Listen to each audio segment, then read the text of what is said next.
ছোটবেলায় আমিও কমেন্ট দেখে কান্না করেছি, আমারও এরকম ফেস করতে হয়েছে কারণ আমি হিজাব পরি। আমি সোশ্যাল মিডিয়াতে অ্যাক্টিভ অনেক বছর ধরে।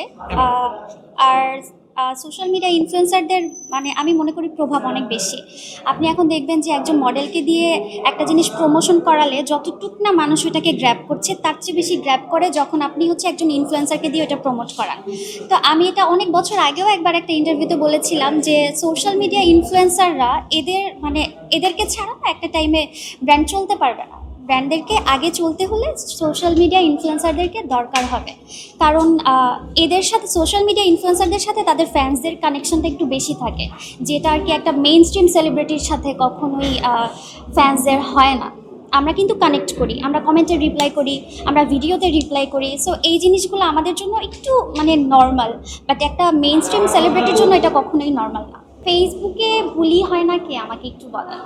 আপনি যদি আজকে দাঁড়া করাই দেন কার কথা বলবো? মানে বাংলাদেশের টপ সেলিব্রিটি যারা আছে তারাও বুলি হচ্ছে, কারণ আলটিমেটলি কি ফেসবুক বা সোশ্যাল মিডিয়া এমন একটা জায়গা যেখানে মানুষ মন খুলে কমেন্টও করতে পারে, যাকে যা ইচ্ছা বলতে পারে, কারণ কি এটা একটা স্বাধীনতা কাজ করে তাদের মধ্যে। বাট এখন দেখলাম অনেক কিছুতেই এখন দেখা যায় যে অনেক কিছুতেই একটা রেস্ট্রিকশন চলে আসছে, কমেন্টে চাইলেই উল্টাপাল্টা লেখা যায় না, বাট এটা আগে ছিল না। ছোটোবেলায় আমিও কমেন্ট দেখে কান্না করেছি, আমারও এরকম ফেস করতে হয়েছে কারণ আমি হিজাব পরি। হিজাব পরে আমি ব্র্যান্ডদের সাথে কাজ করছি, ইনফ্যাক্ট আমি ইন্টারন্যাশনাল এবং বাংলাদেশের মানে মোটামুটি অনেক ব্র্যান্ডের সাথে কোলাবোরেশন করেছি, সম্পূর্ণটাই আমি হিজাব পরে।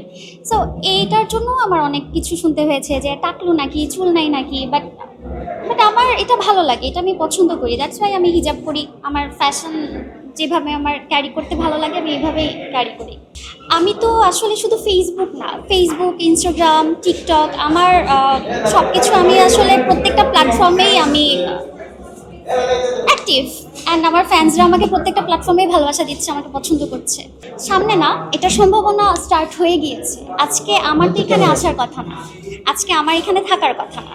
এখানে আমি একজন সোশ্যাল মিডিয়া ইনফ্লুয়েন্সার হয়েও কিন্তু আমি ইনভিটেশন পেয়ে ইনভাইটেড গেস্ট হয়ে এসেছি।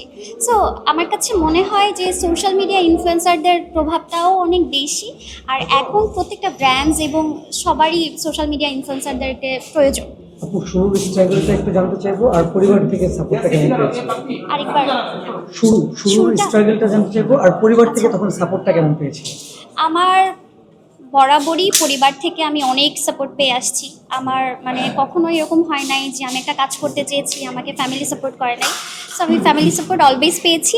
এবং স্ট্রাগল বলতে গেলে আমি অনেক ছোটোবেলা থেকে স্টার্ট করেছিলাম।